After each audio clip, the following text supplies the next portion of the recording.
Palmer Elementary School has stood at 3050 Green Pond Road since its original two-story section was built in 1951. The school opened in 1953 and has seen various additions, including a new west wing in 1956 and a gymnasium added in 1979.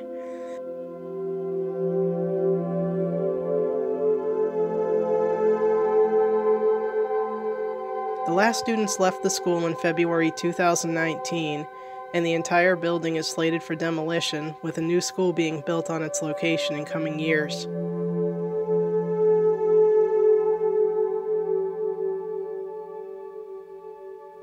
The architecture is very old, and a lot of tile and built-in shelving is original to the buildings.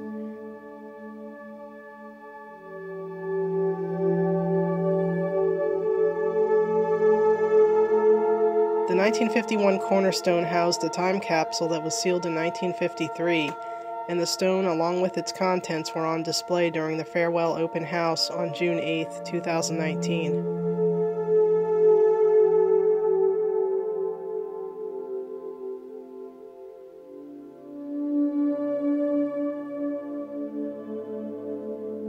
I've only driven past this school maybe a dozen times.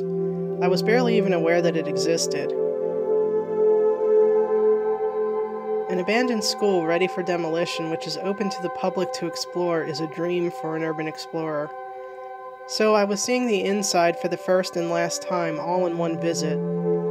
I have no attachment to the property, although I was happy to get to see an old-style school and architecture that has endured many generations of students over the past 60 years.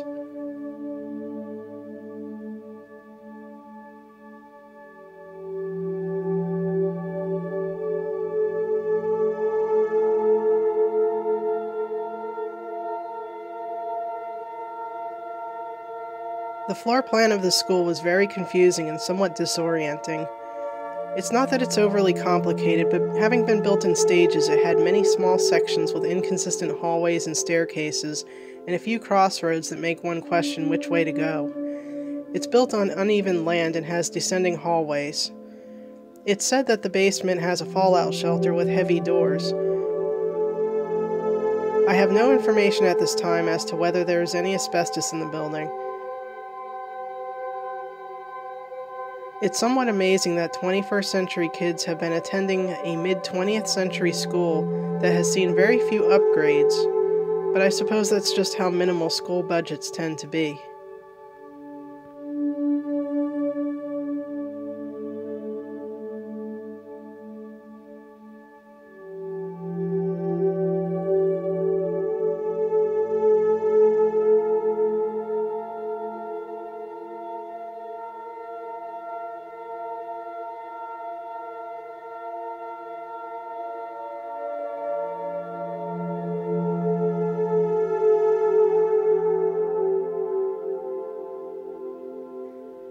A tile mosaic decorates the wall of the newer section's main office. An auditorium has a second-floor balcony with wooden seats that appear to be original to the building.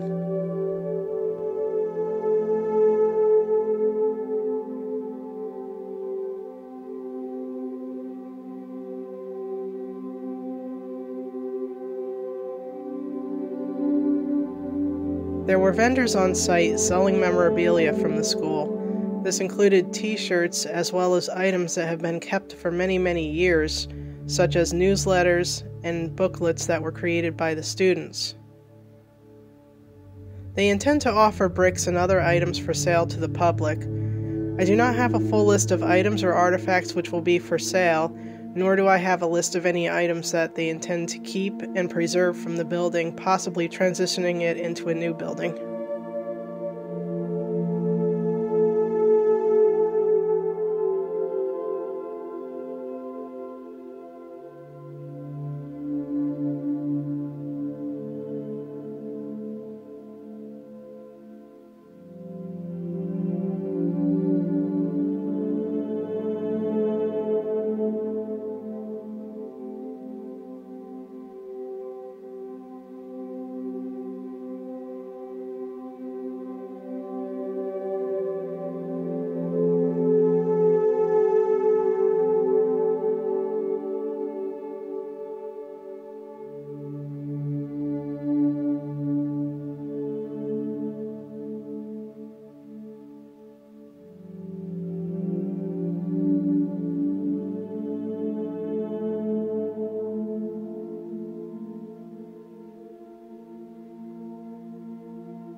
The clocks on the different sides of the tower all had different times displayed, and at least the one on the front seemed to be working, even though the time was not accurate. Some classrooms have back doors that let out into small courtyards with derelict water fountains. For the open house and closing ceremony, teachers, students, and former students in the community came by to visit their school one last time. People wrote messages on the chalkboards telling of what years they were there, what teachers they had, and of course many, many messages saying goodbye.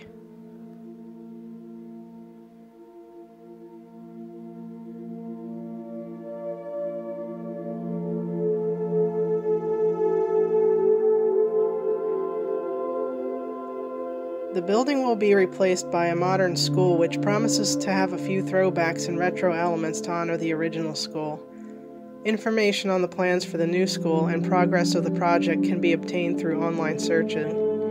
I am not an expert on this property by any means, but I did enjoy sharing its final experience along with the 4 generations of community members who came out for the closing ceremony as well. In spite of my lack of attachment to this building, it will be sad to see such old architecture go.